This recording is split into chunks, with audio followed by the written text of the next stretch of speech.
We'll wait till 6:35. Is okay?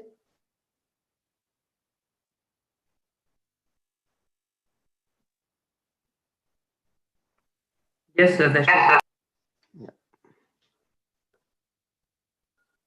Yeah. That should work fine, sir. We'll wait till 6:35.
Welcome, TPS. Nice to have you on the webinar.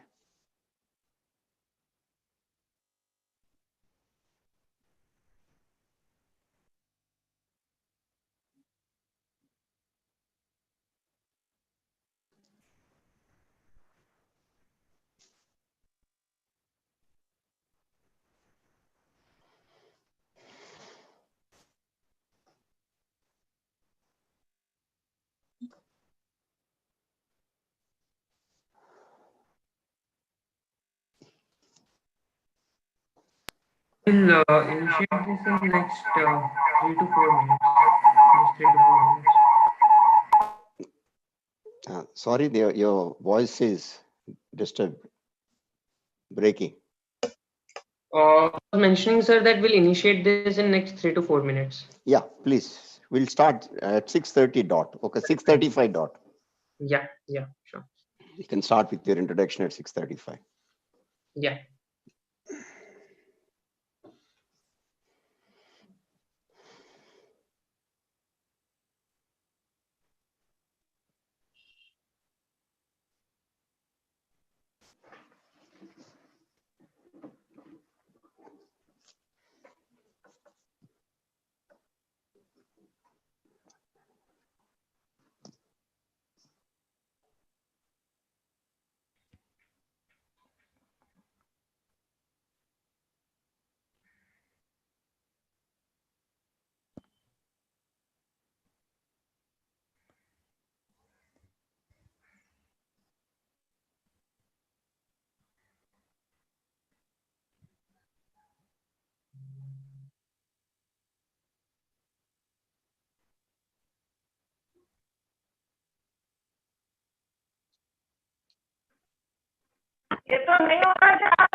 Hi, TPS.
So, Karnal sir, I think so. We should kickstart now. Let Yeah, the please. participants Yeah. join in the Okay. meantime.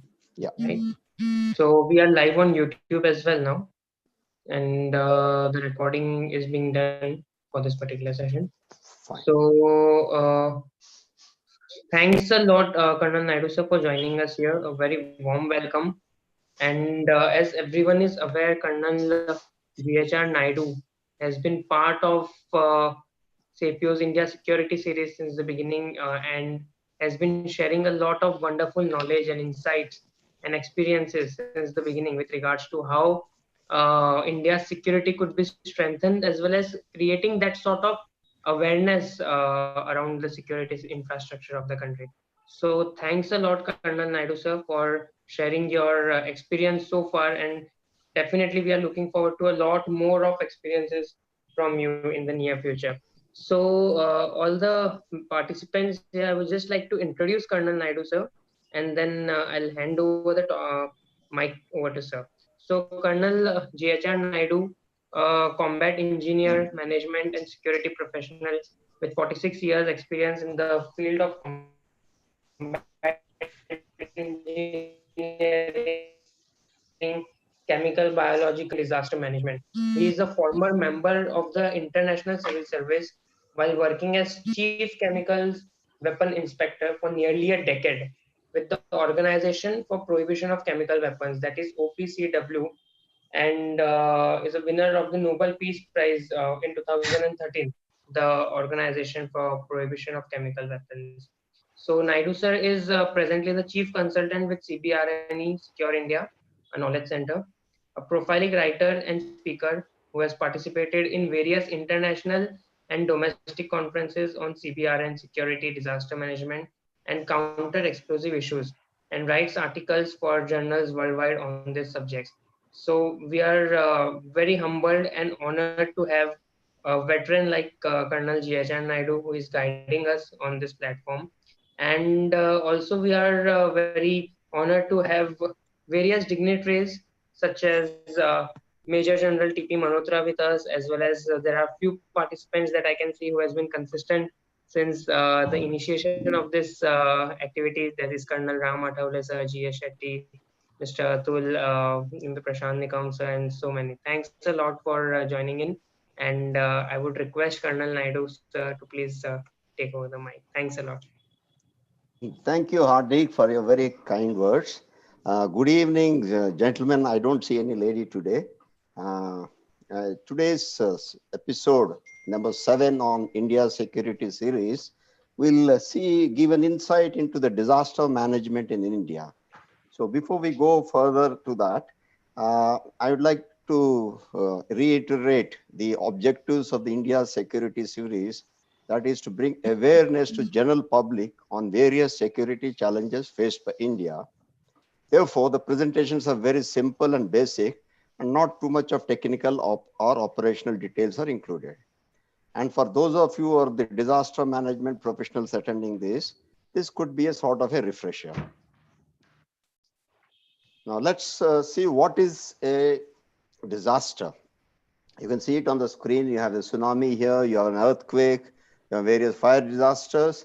So it means a catastrophe, mishap, calamity, or grave occurrence in any area arising from natural or man-made causes by accident, negligence, which results in substantial loss of life or human suffering, damage and destruction to properties, damage and degradation to environment, and is much of a nature of magnitude so as to be beyond the coping capacity of the community affected. It disrupts progress and destroys developmental efforts. So it is beyond the coping capacity of the community. That's number one. It damages and destroys their properties. It degrades the environment or damages the environment, and is huge in magnitude. And it could be both natural, man-made, accidental, or through negligence. Now, what are the types of disasters? We have firstly the natural disasters. In the natural disaster, we are disasters which are caused due to meteorological changes, either the floods, the tsunamis, the cyclone, the hurricanes, the typhoon, snowstorm, blizzards, and hailstorm. In the topographical disasters, you have the earthquake, volcanic eruptions, landslides and avalanches, asteroids, and limnic eruptions. And what are limnic eruptions? Is the eruption of carbon dioxide dissolved in lakes and causing a tsunami type of effect. Huge lakes which have carbon dioxide dissolved, after some time it erupts like a tsunami and floods the area surrounding. So that is limnic eruptions. Amongst the environmental disasters, we have the global warming. You're all very aware of it. And you have the ultraviolet B radiations. B radiations, which is the one which causes, cancer. So, and then the solar flare. Solar flare is a surge of electromagnetic pulse coming out from the sun, therefore affecting the communications on Earth, and also causes skin cancer. So solar flare is one of the environmental disasters. And we also have naturally occurring biological disasters. Coming to the man-made disasters, we have the technological failures like the transport failure or the signal failure, and there's a huge train accident or an aircraft crashing. You have the public place failures like a huge shopping mall due to design faults, crashes, and traps a number of human beings in it. Then you have the fire accidents, all technologically created. Then we have the industrial disasters, whether it in the chemical industry leading to chemical spills like what's happened in Bhopal. You have the radioactive spills, either from the nuclear establishment, nuclear power reactor, or a nuclear research reactor. And we also have biological disasters, basically related to biological labs, which are part of the biotech industry.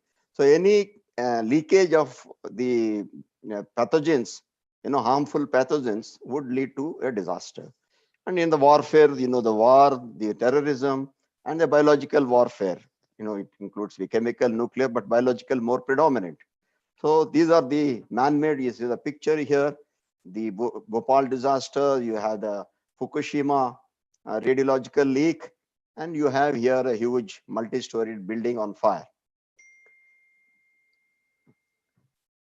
Now, what are the risks for India? Is India vulnerable? Yes, India is vulnerable in varying degrees to a large number of natural as well as man-made disasters. So let's be very clear. We are not free from these disasters. We are very much vulnerable. And 58% of our land mass is prone to earthquakes of moderate and very high intensity. Imagine 58% of our land mass. Then 40 million hectares, roughly 12% of our land is prone to floods and erosion of the rivers. And 5,700 kilometers out of a coastline of 7,500 kilometers is prone to cyclones and tsunamis. And 68% of our cultivable area are vulnerable to drought. No timely rains, no irrigation, water supply, so leads to droughts, like what has happened in 1972. Then hilly areas like the Uttarakhand, the Himachal, or the Jammu and Kashmir, we have risks of landslides and avalanches. And India is also vulnerable to disasters and emergencies related to chemical, biological, radiological, nuclear incidents. And it is fair chances of vulnerability and such incidents occurring.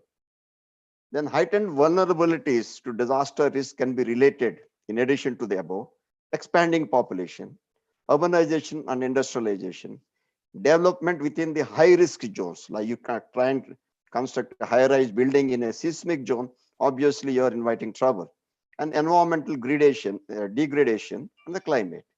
And human vulnerability is very important, especially socially and economically weaker sections are seriously affected because of these disasters. Let's look back into the history and see some of the major natural disasters. We have the Latur disaster, 1993 earthquake, 8,000 deaths. The one in the Bhuj, Gujarat, 25,000 deaths. The earthquake in J&K in 2005, which included the Pak-occupied Kashmir and some parts of Afghanistan, it was estimated roughly 80,000 people lost their lives. Then the great cyclone of Andhra in 1977, 10,000 deaths. Orissa, 15,000 deaths. And floods in Mumbai and Maharashtra, 5,000 deaths in year 2005. And the cloud burst in Jammu and Kashmir, that is the Union Territory, about 4,500 deaths.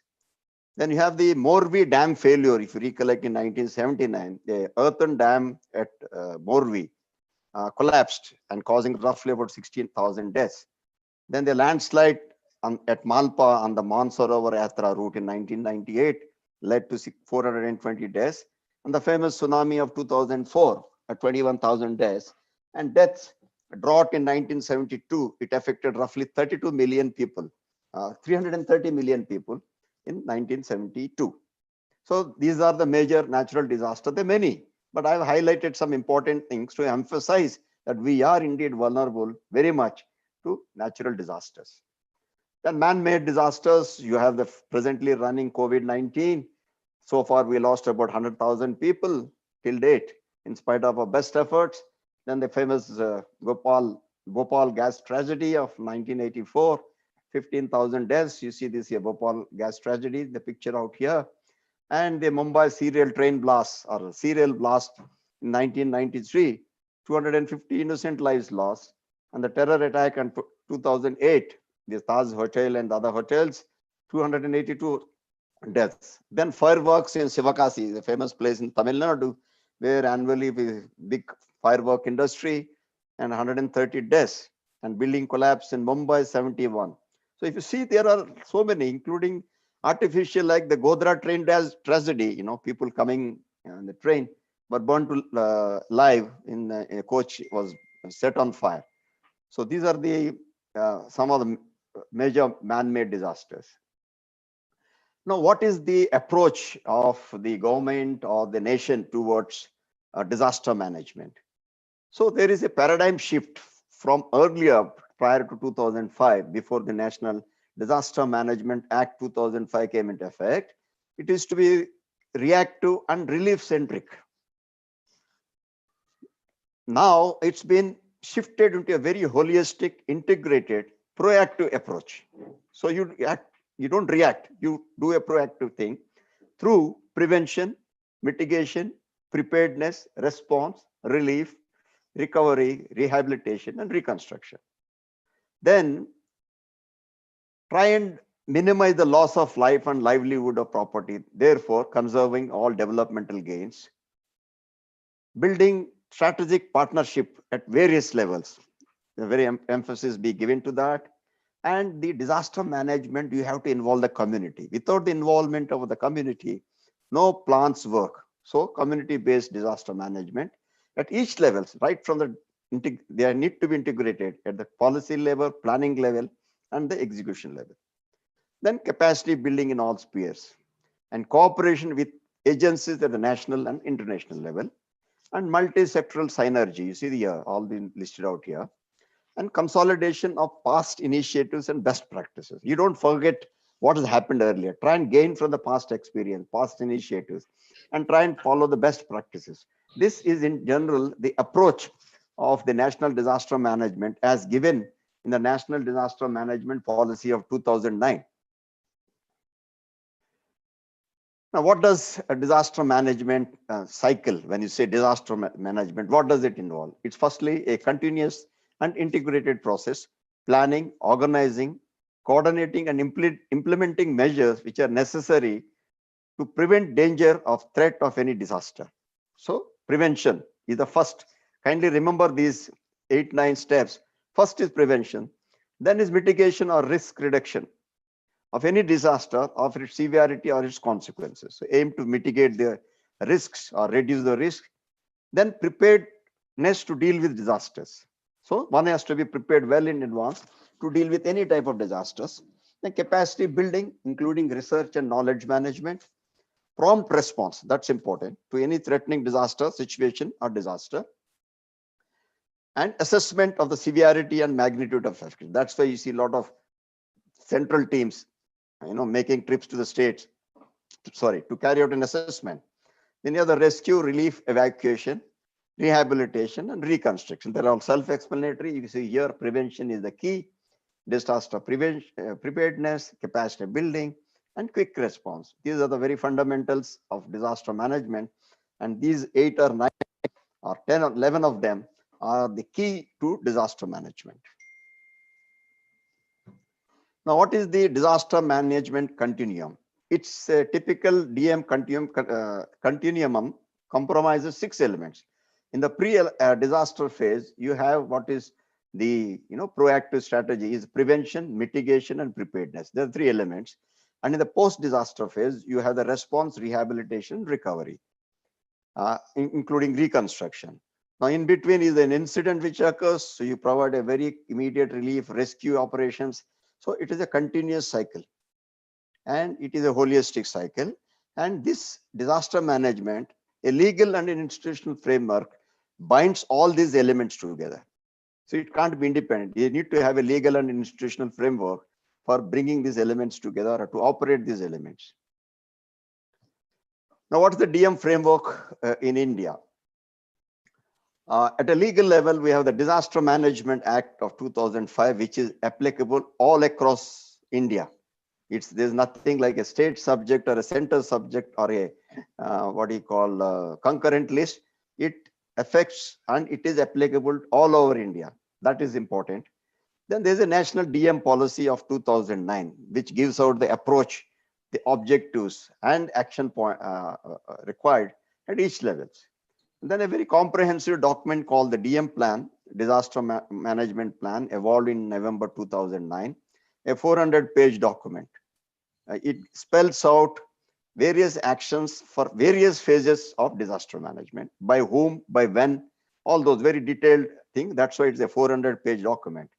Now you're coming to the institutional framework at the center. We have the Cabinet Committee on Security, that's you all know.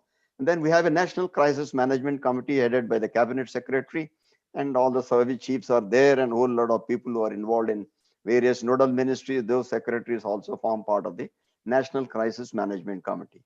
And the Ministry of Home Affairs does the overall coordination. They have a National Executive Committee headed by the Home Secretary, and they also establish an emergency operational center for all types of disasters. So more or less it's a permanent nature. And then you have the National Disaster Management Authority, very well known, NDMA. In fact, it's the first vice chairman as was General Wij, who has done great work for the NDMA. Then you have the National Institute of Disaster Management and the National Disaster Response Force. Then each of the disasters, ministries and institutions were made nodal agencies, So there are nodal ministries and institutions for each type of disasters. Then like every time you depend on armed forces, then you have the Central Armed Police Forces, Civil Defense, Home Guards, NCC, youth organization, and the NGOs. Then of course, the international community at the national level, we try and involve the international community to get their aid, to get the help and relief operations. So this is a framework at the center. Then what is the framework at the states? In each state, 29 states and union territories have the state disaster management authorities. You see very impressive logos you see of the Maharashtra, Andhra, or Kerala. Very well established disaster management authorities. But subsequently, I'll cover that certain shortcomings in that. Then each of the state has raised or created disaster response forces. We'll discuss this subsequently. Then state institutes of disaster management, like here the National Institute of Disaster Management. Some states have institutes like Gujarat has got a very good, Maharashtra or Madhya Pradesh has got a very good institute for disaster management. Then at the 640 districts in India, you have the district disaster management authorities. Then 1500 local bodies and municipalities, that is the city corporations and all. They have separate DM departments, which is form part of the framework. And then like we have the armed forces, you have the state police forces, fire services, civil defense, and the home guards, youth organizations, NGOs. And in addition to this, at a local level, the industry or each facility, whether it's a chemical industry, whether it's an oil industry, whether it is a manufacturing industry, they are supposed to be having emergency response organization, a small emergency response organizations or a disaster response organizations. So this is in nutshell the framework at the state level. Now, if you combine these, see the huge web, very confusing web which I put out here. It combines the state level, the central level, and at the district level and local level. You have the Government of India, Cabinet Committee on Security, NDMA, then you have the National Executive Committee, National Emergency Committee, and then National Crisis Management Committee headed by the Cabinet Secretary. You have the National Disaster Force, the Minister of Home Affairs, and various ministries are nodal agencies in the Government of India, Armed Forces, Home Guards. And here the same goes the state management authorities, state executive committees and the district level and the local authorities level. On the other side, you have the state police and the fire services. Now, along with these are all government bodies. We have academic institutions and scientific organizations, technical institutions. We have professional bodies. We have corporate sector also involved in the so-called management structure and the non-governmental organization. And if you see here, this is all community-based. Everything is community-based. Community has to be involved. So community-based disaster management leads to success. If you do not involve the community, no plans work. Now, some of the nodal ministries in managing different disasters, any accidents related to air, rail, road, transport, these are various departments in the Government of India. They're responsible for it, and they are the nodal ministries.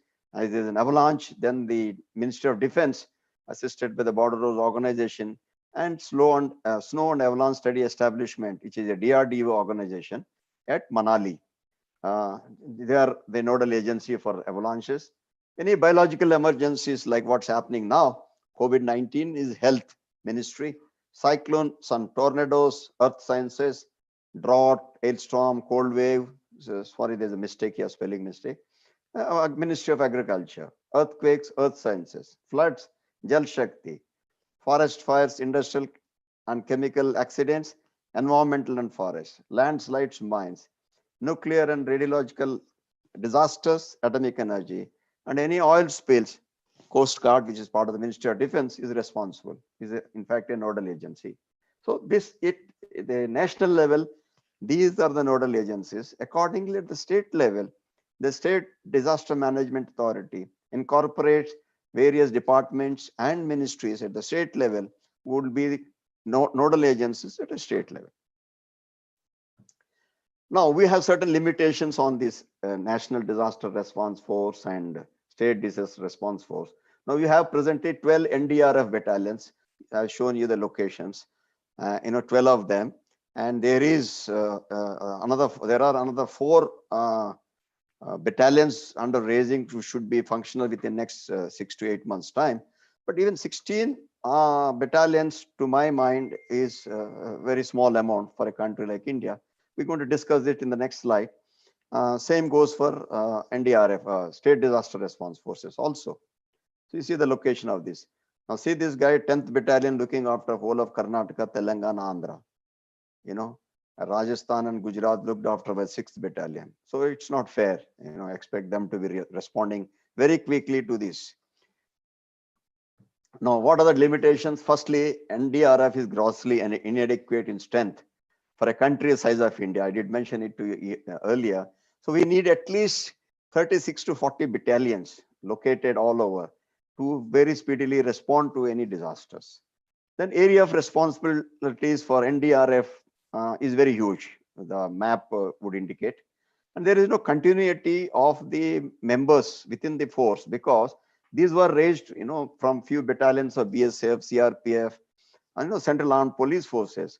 So it's not a permanent cadre. So they serve a tenure of 6 or 7 years and they go back to their parent organization. So the continuity is not there.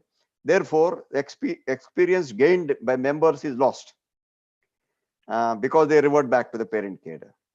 And then another big problem is there is speed of mobility or deployment of these forces is not as expected because they do not have the wherewithal. Like you see helicopters. Luckily here they have been provided with helicopters, but otherwise they move by road and it takes hours for them to reach the accident site or the disaster site.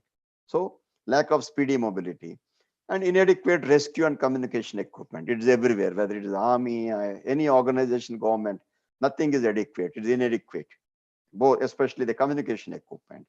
And now the state disaster response forces, there is no standard organization. They have been created on an ad hoc basis. Some of the police units, like in Maharashtra, one of the state reserve police battalions has been made as a SDRF battalion. Like in Andhra, 3 police companies located at different places have been made, and some states have really the SDRF units. But overall, there is no pure SDRF battalions. Mostly they are of dual role. Then the strength grossly inadequate. Generally, the tendency of the states is for every small disaster, look back to the center and they know center will respond. And within the center, the army will respond or the armed forces will respond. So there is lack of interest on part of the states to do capacity building for disaster response. And they're like not adequately equipped, for rescue relief operations. And training is lacking. And some of the states, in fact, most states do not have their independent state disaster management institutes. So they bank on either on the National Institute or some of the states which have very good establishments. Then the funds which are given is the SDRF response funds or the National Disaster Response or Relief funds provided to the states are not properly utilized for the purpose which they are meant for. They are misused. And unfortunately, there is no proper audit carried out. And then lack of commitment by some states to develop capacities to respond to disaster. Free for all, okay, let's bank on the center approach. That is the attitude. So these are the limitations of the disaster response forces, both at the center and the state. Now, there are certain financial and techno-legal regimes. So the first important in the approach to disaster management, that disaster management has to be inbuilt in all developmental plans. Now, if you're making a plan for a 2 crore, some developmental plan, there has to be an element for disaster, managing disaster in case some disaster aspect. So maybe 10 lakhs or 12 lakhs rupees as planned for disaster management. So this is now a norm in all governmental developmental plans at each level. Then national and state disaster response and mitigation funds. Just for information, some of you, the National Disaster Management Act caters for two types of fund, or rather three types of funds. One is the State Disaster Response Fund, which is supposed to be raised purely by the states, but due to their bad financial state, 90% of the SDRF is reimbursed or helped out by the central government. In addition to the SDRFs, we have the NDRF, National Disaster Response or Relief Fund, which is provided by the center as per various disasters at various states and distributed for them for the relief operations. Then in addition, after the 14th Finance Commission, there is something called National Disaster Mitigation Fund. For the first time in last 14-15 years, about 11,000 crore rupees have been allocated for only carrying out mitigation activities. You see, what is mitigation? See here, you have the disaster relief fund, you have mitigation, or you have a cyclone shelter constructed. Now, if you have a cyclone shelter, people, when they are warned, they go and take shelter in these cyclone shelters, and the risk is reduced or mitigated, and hardly there would be any accidents or deaths. So therefore, these mitigation funds are supposed to be creating mitigation assets, or risk reduction assets. Now, all these funds, if you see for the period of 5 years, 2015, 2020, a total of roughly 1 lakh crore rupees or 1 lakh 10,000 or 11,000 crore rupees was disbursed to the states, and hardly you don't find proper utilization. It's a very unfortunate thing, and some states have done well, like Kerala and all. Maharashtra also doing well, but some states didn't bother to really utilize these funds. So this is one techno-legal or a financial regime. Then projections in annual plans by the ministries, departments has to be done for DM. So it's not within your plans. You should also say this is much is we cater for the disaster management for that particular ministry or the department, and similar arrangements at the states and the district level. Then you will have to undertake mitigation projects. And like I mentioned to here, various shelters, whether it is cyclone shelters, tsunami shelters, whatever you call it. And then you have also techno-financial regimes like risk insurance, catastrophe bonds, microfinancing, and insurance. So these are all part of what is called the financial and techno-legal regimes, which are part of the disaster management. Then we also have huge plans, disaster management plans and guidelines. I did talk about the management plan for November 19, which is a very elaborate and comprehensive document. In addition to that, each of the nodal agencies, in addition to that, the National Disaster Management Authority has come out with 29 comprehensive guidelines, giving out action plans and holistic and coordinated management of disasters of various kind, whether it is a chemical industrial disaster, whether it is a chemical attack, or it's a nuclear radiological disaster. For each type of disaster, very beautiful written guidelines. You see here, this is the one. This is the National Plan 2019. And in addition, each of the nodal ministries, whether it's railways, the airways, or the port authorities, they issued out their disaster management plans. You see here, Western Railway giving out its plan, and it is ISO 9001 certified plan. And then at the state level, we have the Maharashtra State Disaster Management Plan. Similarly, at the district level, at the local bodies level, and even at the facilities, like I mentioned to you here, whether the industry, whichever is the industry, they should have their own response, emergency response, or the disaster management plans. So they are in place in most cases, at least at the national level, and most of the states and the districts also have these plans, and they've been practicing it and carrying out mock exercises. So after what we have seen now, the first part of our activity is prevention and mitigation. So in the DM cycle, if you recollect, prevention, mitigation, preparedness, if you remember those. So in the disaster prevention and mitigation category, first, building mitigation measures into the design of all developmental projects. Now, if you're building a multi-storied huge complex, you have to design that structure for seismic, this thing. There's something called seismic designs. So for various, similarly, you're constructing something on the coastline, you have to cater for coastal erosion. Similarly, on the river bank, river erosions or land erosion, landslides. So all your designs of your project has to be designed to be catering for reducing the or mitigating the effects of disaster if in case they take place. Then initiating national level projects by the NDMA. You see here two projects, Kerala and I think it is Bengal or Orissa. These are shelters, financed by the NDMA and being constructed so that you try and prevent or reduce the risk to the population. Then encouraging states and also assisting them to have their own mitigation projects.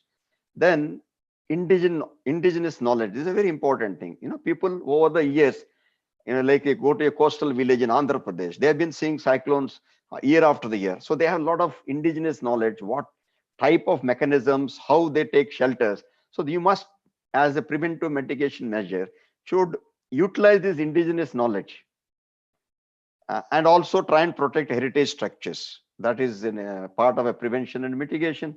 Then you have the risk assessment and vulnerability mapping of the entire country. You see something here. And then cater for increased trend of disasters in urban areas. We never used to see much disasters in urban areas, but of late you find a lot of buildings collapsing, then huge fires. So the prevention mitigation should also focus on urban areas. Then obviously you need to protect your critical infrastructure. During my last lecture, I've given emphasized on how important is the critical infrastructure. Then we need to have environmental sustainable development and climate change adaptability. One, the nation has to adapt, the people have to adapt, the country, the people, the establishments have to adapt to changes in climate. So this is the first part of disaster management cycle, prevention and mitigation. Then comes preparedness. So as part of preparedness, a very proactive role, the very approach I did explain to you has to be a proactive, not a reactive role, by the central nodal ministries and the states, and developing very good forecasting and early warning systems. Because of these, we are saving a lot of people from cyclones. We warn the fishermen not to go into the sea. We evacuate people on the coastline and bring them into coastal shelters. That's all possible because we have and we developed a very good forecasting and early warning system. Then use of communications and information technology support, that needless to say, very important. Communication, in fact, the most important is communication. Then strengthening of what is called the emergency operations center or the incident response systems, whether it is the incident command post or incident response system, whatever system one adopts, these need to be strengthened at each time and each level. Then medically prepare for mass casualty management. Such disasters, the deaths or casualties will not be few, it will be hundreds, thousands. So the medically will have to be prepared. Then carrying out training, simulation and mock drills. And luckily, thanks to the NDMA and some of the state disaster management authorities, we have been having a lot of mock drills these days in India. So training, simulation and mock drills. Then community-based disaster preparedness. So involve the community even while preparing. I did mention earlier at all levels, at all stages of disaster management, the community has to be involved. So community-based disaster preparedness. Stakeholders participation. You can't leave out any industry. Everybody is a stakeholder affected. So please try and get them to participate. And then you have the corporate social responsibilities. Presently, the government has allowed the corporate bodies. In fact, they have amended the Corporate Act to, they could spend the part of the CSR funds towards disaster management. Then need to be public-private partnership. It can't be just either public or only private. It has to be a combination. And media is very important in the ages of information. Media is most important. Getting the media with you is part of the preparedness. Otherwise, they'll keep spreading rumors, wild news coming, fake news coming. So if you educate the media, have them with you on your side, they'll report correctly and doesn't lead to panic of the people. Then capacity development. So we have resources very few, but we need to develop our capacity. So we lay down the priorities. Then institutional capacity building. You have to create institutions or develop them for the capacities, like if it is the NDRF or whether it is a state disaster response. It has to be institutional capacity development and create what is called the disaster risk reduction and mitigation organizations. And most important, leveraging technologies. I think needless to say, training of communities. We have to train the communities how to respond to disasters. Conduct classes or brief them, villages, in case of an emergency, in case of a cyclone, or the fishermen could be educated and told, train them, tell them how to react in case of a disaster or a cyclone. Then professional and technical education. Now we're very happy to know, in fact, some of you guys are graduates in disaster management. So this has been, most universities have started this DM courses, PG courses, in doctoral courses also. So that's a very good thing. So it helps to capacity development. Then education on disaster management in schools and colleges. Make the children aware, make the students aware. So a bit of education on disaster management. Then training of artisans and other groups, especially people who do construction of buildings, whether it's a mason or a carpenter or whatever is artisans, they need to be told, because they have to adopt their designs or their construction methodology to cater for disasters. So train them. And then also licensing and certification of DM professionals. So those of you who are disaster management professional, they need to be licensed and certified so that their services are authentically used by the private industry or any organization which needs their services. So it helps in capacity development. Then comes response. So prevention, mitigation, preparedness, capacity building now comes to response. So the role of NDMA and nodal and other central ministries, state, district, and local authorities. Then at every place, there are standard operating procedures which are abiding by the national and state district plans. Then you need to classify the disasters. See the various levels. This slide here, 0 to 7. Whether it's a anomaly or an incident or a serious incident, with wider consequences. So you need to classify as part of a response mechanism what level of disaster it is. Then create or the incident response system as part of response. And first and other key responders should respond in a timely manner. Medical response we did cover, and care for the animals as part of the response. Our livestock, the huge livestock which gets killed during such this thing, needs to be protected. Then information sharing and media partnership. I did emphasize this in the previous slide also. Come to relief, rehabilitation, reconstruction, and recovery. See the slides here. Setting up temporary relief camps. People given food, shelter. Then managing the relief supplies. Huge supplies come from abroad, from various states, from the center. It's just managing logistics of these supplies is itself a big issue. So it's part of the relief operations. One has to manage the relief supplies and reviews of standards of relief. There are certain standards laid down by the National Disaster Management Policy. So try and review if tomorrow this standard is not suiting. So try and review and revise these standards. Then provide temporary livelihood options and socio-economic rehabilitation. Some sort of re-employment, like after the COVID, the central government tried to increase the allotment for the Mahatma Gandhi National Rural Employment Guarantee Scheme. So people now earlier were working, say Bombay, are working in their home states under this rural employment scheme. So this social economic rehabilitation important, and it has to be speedy and overdriven reconstruction. If somebody's house is collapsed, you give them aid and involve him in the reconstruction of his house, then at least he construct a good house and a decent house. So this is one.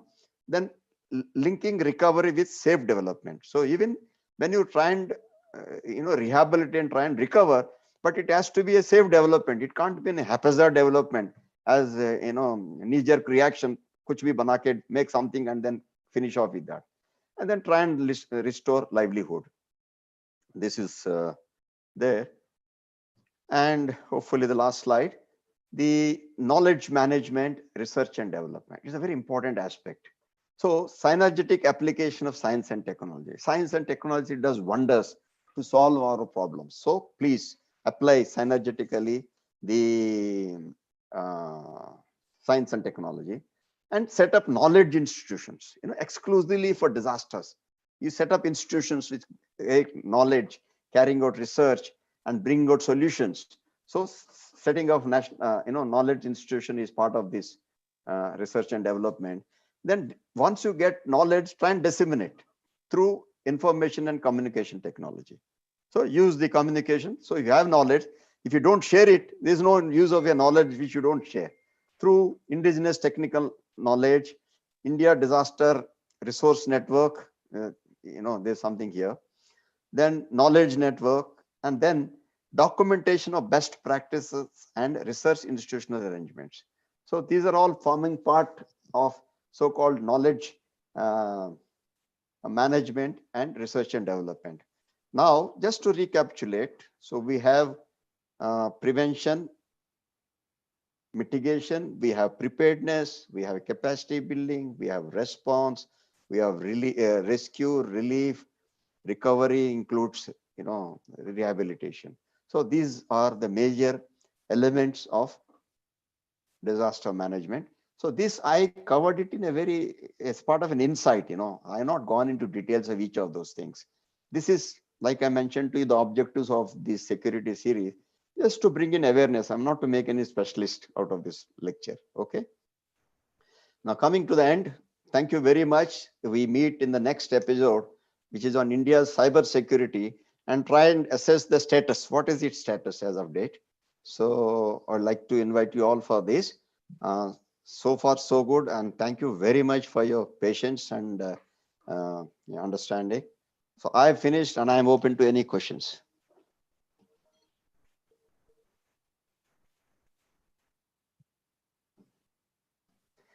So thanks a lot, Kannan sir, for the brilliant session that we have had.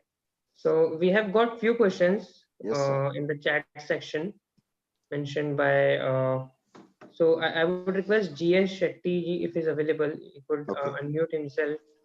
And the question is, how exactly are communities involved, and is there a structural method? So it is mentioned that community involvement is essential, but how exactly are communities involved, and is there a structured method for it? Yes, actually, it is not 100% a structured methodology, but there is a sort of informal community involvement, especially in coastal states like Andhra, Tamil Nadu. How the fishermen are involved, and even some of those who live in the coastal villages, the local population, they are now more sensitive and more aware. So community is certainly involved. May not be to the extent what we are expecting, or we this thing, but certainly communities involved. And in fact, the very DM approach of that is the community approach. The community, if the community is not involved, so initially any disaster, initially there is a lot of panic. The community may not respond well, but very slowly over a period of time, including during a disaster or after the disaster, community does get involved. So it's more of a informal, formal, association of the community. I hope I have been able to answer your question. Can I add, sir, to that? Yes, please. Yes, Ram. I was posted in Jorat in the northeast, and that was on the banks of the Brahmaputra. And we used to have the perennial floods every year, which used to actually devastate a whole lot of villages, and a lot of people used to die. Livestock used to get, killed in that flood situation. And over the years, what has been developed in that area, I mean, a very apt example of how the community was involved by the administration, with the help of the administration and with the help of some NGOs, how the community was involved in preventing such calamities.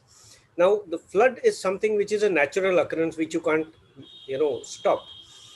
But the community was educated through the district education programs down to each village and basti. They went down and they educated them. Uh, because the resources with the district were very few, so what they did was they made the local villagers develop these resources.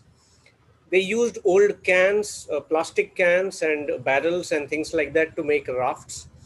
They got the local people to generate emergency rations.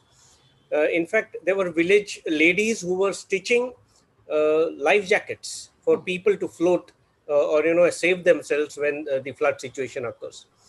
Apart from making buns and things like that, which of course were being carried out, but the requisitioning of boats from each village, which was community participation, making of life jackets, emergency rations, even medical kits were made and deployed at each village, so that by the time the district administration responds, there is already a resource available at the village level, at the basti level, which is used immediately.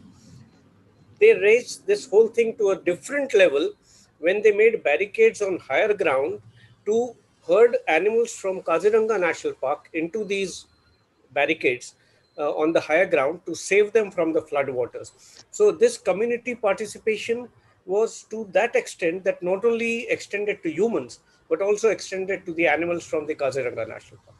That was a very, very, I would say, enlightening kind of a response by the community in that region.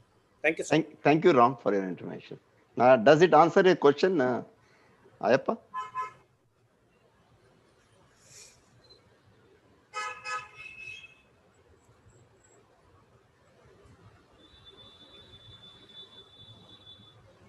I think so. Yeah. We're not Any other? getting. Yeah. So there are a few questions by our Colonel Ram Athavale sir.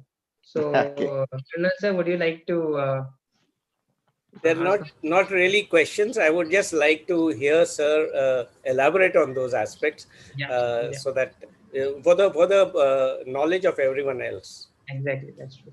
Please. So, yeah, Colonel sir, would you like to take this up? Colonel Ram Athavale sir? Yeah, I can Yeah, read the question from here. yeah, No problem. yeah. So, like, while we are now quite adept at managing natural disasters, but I don't think the country is doing as much as is required in case of managing man-made disasters.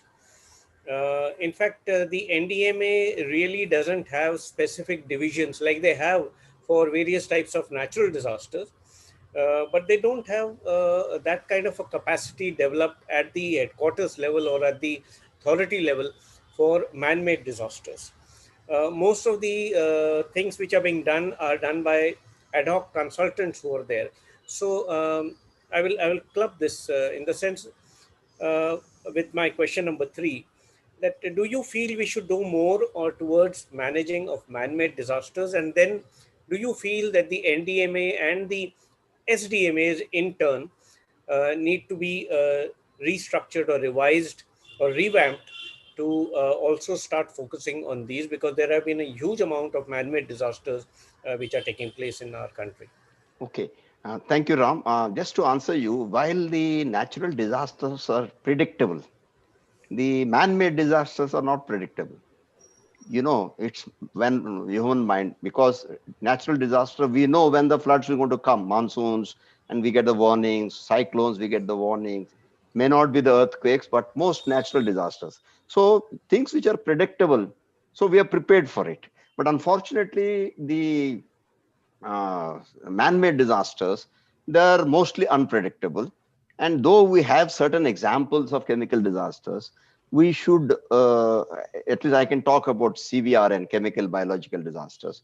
So we have the NDRF geared up. They have one team, each of the battalions, what they claim, but what I feel is there are only 4 battalions which have these teams specialized in managing CBRN disasters.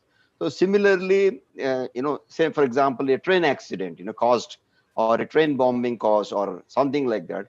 You're very right. They do not have a separate setup or a independent organization or for to cater over man-made, for the simple reason they are unpredictable. That is what my answer would be. Anything else? Thank you, sir. Thank you. Thank you. Yeah. Any other questions? Yeah, I have one actually Please. connected question now, because now that you've answered that question, uh, terrorist incidents of large scale also result in a disaster situation at the end. And especially the mid to long range effects of a terrorist incident would be a disaster mitigation actually. Are we really prepared for that kind of a thing? And who is the agency, or which is the agency which would really be handling this kind of a thing? See, unfortunately, we are not prepared and we never thought about it. But thanks to the Tatas, so when this Mumbai attack took place, all the staff members of the hotel, they were put through a sort of a 3 months. They were taken away and brought under a sort of a psychological or a psychiatric thing, so that they are out of the trauma, because it's a trauma to so many people dying. So that such initiative was something noble from part of Ratan Tata. But unfortunately, no such things, because there is so much of trauma in man-made disasters. Say Mumbai experiences every time the train blasts and these things everywhere. But there is no effort on part of the government. Is a very good question, Ram, which you brought out. They are not catered for this. Only one incident I remember is the Mumbai 2008 attack. Only the Taj Hotel has managed, treated their staff. What generally the U.S. Army personnel, when they come from back from combat, that is called stress and trauma treatment, or you call say rehabilitation. You call it. That was not done by anybody, including the other hotel which was attacked in Mumbai. And those guys never bothered to do that. But that's where the human touch goes. And Ratan Tata, thanks to him, every staff member of that hotel who were there at that time, they were all put through this so-called trauma rehabilitation program. I think 3 months program somewhere in Goa somewhere. So you're very right. I don't, to my mind, I don't think there is any such scheme from the government side. And maybe some industries may be having plans, huge industries, they can afford to do that. But I'm not aware of it. But it's a very good question. Thank you very much. Thank you, sir. I'm sure you will be covering the cyber disasters or the EMB type of disasters in your next session. Yes, so I will not ask that question here now. So. Okay. Any other questions, thank you very please? Much, sir. Can I ask one question, sir? Yeah, Bishwajit. Yes, sir. Thank you, sir. Good evening to everybody, sir. My question is, sir, what is the significance of communication in the disasters, and especially in the CBRN disasters, sir? The second question, sir, I'll add to this. So what is the capacity of our country to make equipments, sensors, detectors in terms of CBRN disasters? See, especially the CBRN detectors or the monitors, they're high-tech equipment. And the DRDO has not been able to produce anything of that sort. And Ram Colonel Thawle will bear with me. We've been both with the NBC Directorate, and they have not been able to. So what do they do generally is import a piece and do something called reverse engineering. Even that has not been successful. I am told that Army imports most of its detection and monitoring equipment related to, yes, radiological, we are well off, but I'm talking about chemical detection and even biological detection also. We are not that great well off, but certainly radiologically, the Defense Laboratory at Jodhpur has developed very good radiological detection equipment. And even the BARC has developed on their own. And they have been very extensively deployed in major cities in India for radiological accident detection. So that is on the equipment side.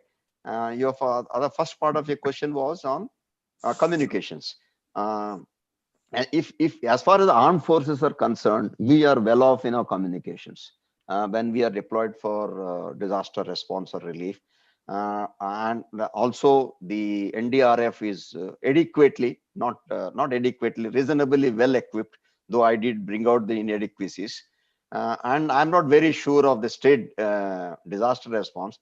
They depend on the radio wireless of the police wireless, because basically they are wireless unit, the police units. So they have a radio wireless which has got limited strength and limited range. So these communication problems do exist. I'm not very sure. I'm not privy to any program wherein communication things have been taken up. Maybe Colonel Thavle would throw some light on that. So may I, sir? Please. Thank you so much, sir. Very rightly brought out, sir, that the armed forces are well geared up as far as communications is concerned. As far as the civil is concerned, at the moment, they are using the communication network of the districts. Every DM office is connected to the state offices of the various departments and all that. And at the state level and at the district level, they have a operations room which is set up, or an incident command center which is set up. And they have a dedicated network now in place for disaster communications. Oh, that's good. So that is already in place now. So as far as communications goes, a step has been taken. I can't tell about the efficacy of the system because I've not seen it functioning. It may be just in the nascent stages or something like that. But yes, we have taken a step and it is there. Okay. Coming to the detectors part of it, what Sir said is very right. We are very well off as far as the radiological nuclear detection systems are concerned. There are 2-3 companies in India which are all certified by the Department of Atomic Energy and the BARC, and they are making excellent radio and nuclear detectors, gamma sensors, survey meters, and so on and so forth, which have already been deployed in the armed forces as well as the NDRF. As far as chemical detectors go, what Sir was mentioning, that the DRDO has been trying for a very long time to reverse engineer. Recently, when I went to Lucknow for the Defense Expo, I saw the product, which was very heartening. I spoke to the people from the Larsen and Toubro. L&T Bangalore, a division of the L&T Bangalore, has developed a chemical agent detector, both handheld as well as something like an Akada, which can be mounted on the walls or a vehicle or something. It's very effective. It is based on the ion mobility spectrometry technology, and it is already cleared the trials, and it is now being planned to be inducted. I don't know what is the level, stage of, or rather status of the production of this device at the moment. But I have seen the device, I've seen it operating, and it seems to be working well. So hopefully we should be okay as far as chemical detection goes maybe in a couple of years, by the time the production level goes up and it is distributed. Thank you, Ram. Vishwajit, I hope it answers your question. A question. point about biologicals. While the world has got a lot of biological detection equipment and identification equipment, which can give you a clear indication and identification within 60 minutes. That is the fastest which has been developed as of now. I'm talking of field level detection systems, not the laboratory level detection. But as far as in India is concerned, except for sampling, there is no such detection system which is available, nor do the forces which have taken these kind of detection systems as yet. So NDRF does not have a biological detection system as yet. That's the last input which I had from them. So bio, we are still very far behind. Chemical, we are trying to catch up. Radiological, we are quite well off. Thank you, sir. Thank you. Vishwajit, does it answer the question? Yes, sir. Thank you so much, sir. Thank you so much. Yeah, Hardik, any more? I think so. That's all, sir, as of now.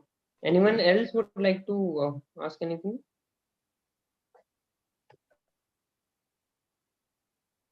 I guess, sir, that's all.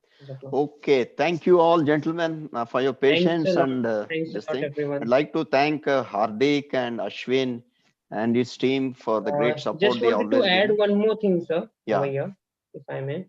So, as everyone might be well aware that we have one of our colleague, Leela Keshavji, who has been working with us on especially this India security as well as many other projects with CPO.